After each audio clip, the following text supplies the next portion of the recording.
بەخێر بن و بە ڤیددیۆکی تازە طبعاً بەشێکی زۆر لە کۆمپانیەکان ئێستا ڕوویان لەوە کردووە و زائیدەن مەجموعە ماڕزێکی سیارە ڕوویان لەوەی کردووە کە سیارەی هایبرد و سیارەی فول کارەبایی بێننە ئێرە. طبعاً ئەوە تۆزێک شتێکی تازە و جیاوازە بۆ خەڵکی لای خۆمان و بە بەراورد بە مێژووی خەڵکی لای ئێمە کە تۆزێک ترسنۆک و ئەوەیە یەکسەر شتی تازە تاقیکاتەوە بەس لەگەڵ ئەوەی کە لەسەر سیارەیەکی زۆری بۆ نمونە یەکێک لە براندەکانی تۆیۆتا دەبینیم کە بە هایبرد و زیاتر لە چەند سیارەیەک بۆ نمونە کراونە، کامریە، کۆڕۆلایە، هایلاندەرە، سیارەی زۆر دەبینم کە لەسەر جادە هایبردن.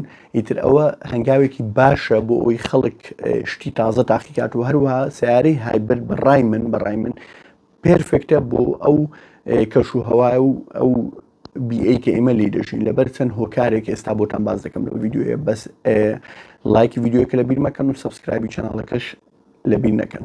طبعاً سیارەی هایبرد بۆ ئەو کەسانی کە زانیاریان نییە کە پێی دەڵێن هاجین بە عەرەبی بە کوردی بالزەبط نازانم لەوانەیە هەر پێ بڵێن هایبرد. ئەو سیارەیە هەم پاتری تێدایە هەم هەم بنزینە، یعنی هەم بزوێنەری بنزینی تێدایە و هەم پاتریش تێدایە کە سیارەکە بە کارەبا دەڕواوە و شێوازی شەحنکردنەوەکەی لە ڕێگای ئەوەیە کە سیارەکە خۆی شەحن دەکاتەوە لەو تاقە و لەو وزەی کە دەستی دەکەوێتن لە ڕۆیشتنە لە ئیستاپە لەو هەورازە لە نشێوە ئەو شتانە.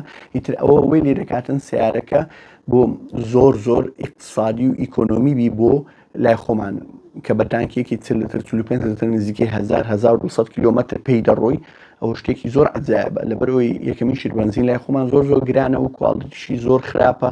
لەمان کاتیشدا هاوینان زەختێکی زۆر لەسەر مەکینەیە لەبەرەوەی کۆمپرسەریش دەکات. زۆربەی سیارە کارەبایانەی ئەو ببورن ئەو سیارە هایبردانەی کە لای خۆمان هەیە ئەوە سیارەی کۆمپرسەرەکەشیان لەسەر پاتریەکە، یعنی هەن لەسەر محرکەکە نیە. ئیتر بۆیە تۆ زەختێکی زۆر ناخی سەر سیارەکە و سیارەکانیش لە ڕووی پێرفۆرمانس و لە ڕووی هەڵمەتەوە سیارەکان خراپ نین و بگرە زۆریش باشن و ڕکابەری زۆربەی سیارە بنزینەکان دەکەن. ئیتر ئەوە بەڕای من ئۆپشنەک و اختیارێک و هەڵبژارەیەکی زۆر چاک و گونجاوە لەو کاتێ ئێستادا بۆ لای خۆمان. لەبەرەوەی لێرە ژێرخانی ئابووری و ژێرخانی ئابووری ئەوەندە بەخۆ نییە بۆی بتوانین ژێرخانێکی کارەبایی بەقۆت دروست بکەین بۆ محەبتەی کارەبایی لە هەموو شوێنەکەبی لە کوردستان و لە شارەکان و لە دەرەوەی شارەکان و لە سەرڕێگای شارەکان هەمووش وێزگەی شەحنی کارەبایی سەریع بن بۆی بتوانیت تۆ سیارەی فول کارەبایی بەکاربێنین. طبعاً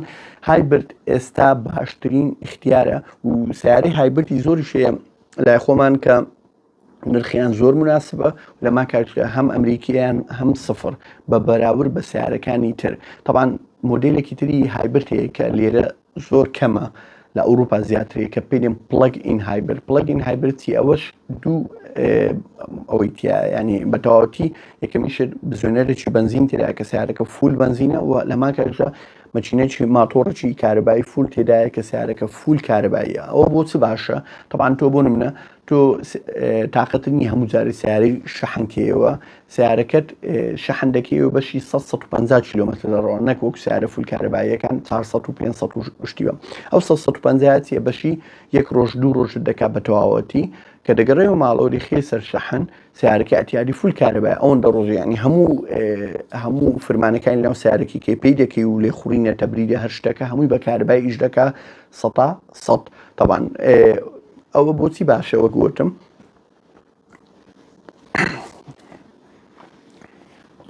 ئەوە بۆچی باشەوە پێم گوتن ئەوە بۆ ئەو باشە کە بۆ نمونە تۆ ئەتان ناو شاری فول کارەبایی پارەی بنزین نادەی و مشکل سافە لەسەر بنزینی ئەو دقەی بریارەدایان لە ناکاو بریارەدا بچی ڕێی خارجی و سیارە شەحنیشینە لەبەرەوەی هەم شەحنیشکێ و مەسافەکەی کەمە 150 کیلۆمەترە ئەو پەڕی 200 فول بنزین ئەتیاری دەبتەوە سیارەی بنزین ئەوەی وەکوابی دوو مەچینە و دوو ماتۆر لە ناو نەفسی سیارەبی ئەوە تۆزە گرانترە لە سیارەی هایبرد. بەس ئەوەش یەکێکە لە فکرە عملیەکان بۆ لای خۆمان بەس ئەوە زیاتر براندە ئەڵمانیەکان و سیارانیان هەیە نەک براندە یابانیەکان و لە هەمان کاتژدا سیارەی فول EV هەیە ئەلکتریک ڤیکل کە بەتەواوەتی کارەبایەکە ئەوە هیچ نەگێڕی هەیە نەمەچینەی هەیە نە پێویست بە ڕوون دەکانە پێویست بە بنزین دەکا ئەو سیارە بەس بە واستەی ئەو ماتۆڕەی دانرایە یەک ماتۆرە دوو ماتۆرە زەو ماتۆرە چەند کیلۆواتە و هەمان کاتژدا لە چەند ماتۆر پێکاتوە بە تەواوەتی ئەو سیارەیە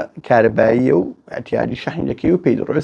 سیارەی کارەبایی زانین چۆن بێنە پێشتاوی خۆتان وەکو موبەڕیدا، بۆیە سیارەی کارەبایی زۆر سەریعە لە چاو بەنزین وەکو موبەڕێک کە تۆ پلاکی موبەڕی پێ دەکەی یەکسەر بە ئاخر قۆتی خۆی ناسوڕی. سیارەی کارەباییش کە ئەو دقیقە بست کرد لەسەر ئەوەی ئەکسلەرێشنی یەکسەر بە تەواوەتی سیارەکە ئاخر قوتی خۆی دەداتی، وەکو بەنزین نییە ئەو قوتە بەرەبەر لە سفرەوە دروست بکاتن ئەتا دەگاتە ئەو ڕقەمەی کە تۆ دەتوێت. بۆیە ئەگەر بەراوردی سیارە کارەباییە سپۆرتە سەریعەکان بکەین دەبینی زۆر زۆر زۆر زۆر خێراترن لە سیارە بەنزینەکان کە ئەوانەی 12 پستن و هەیە 16 پستن و مەچینیان 5.2 6.2 نازام چوو هەر یەکیان نزیکی 700 هۆرس پاوەرن بە سیارە کارەباییەکان ئەگەر هەیە ئەتا 1000 هۆرس پاوەر و بە خوار 2 سانی دەگاتە 100 لەبەرەوەی سیارەکە فول کارەبایی و پێکاتوە لە چەند ماتۆڕێک و ماتۆڕەکانیش کەفائی خێراییان زۆر زۆر بەرزەیتر، بۆیە سیارەکە بە تەواوەتی زۆر زۆر خێرایە. ئەو ڤیدیۆی بۆچی بۆم دروستکردن بۆی تۆزێک بەراوردەکان بزانن لە بینی ئەو نوع سیارانە. طبعاً سیارەی گاز لە هەموو دنیا لەسەر ئینقراضە لەبەرەوەی لە زۆربەی وڵاتان تۆزێک شتی زۆری لەسەرەکە نابێت دروست بکرێ و یان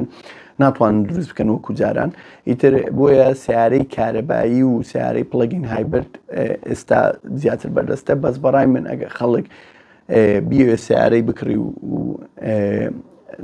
بوێری شتێکی تازە تاقی کاتەوە سیارەی هایبرد بەڕای من ئێستا باشترین هەڵبژاردەیە بۆ ئەو وڵاتەی لای خۆمان کە وڵاتێکی گەرمە و بەنزین خراپە و بەنزین گرانە.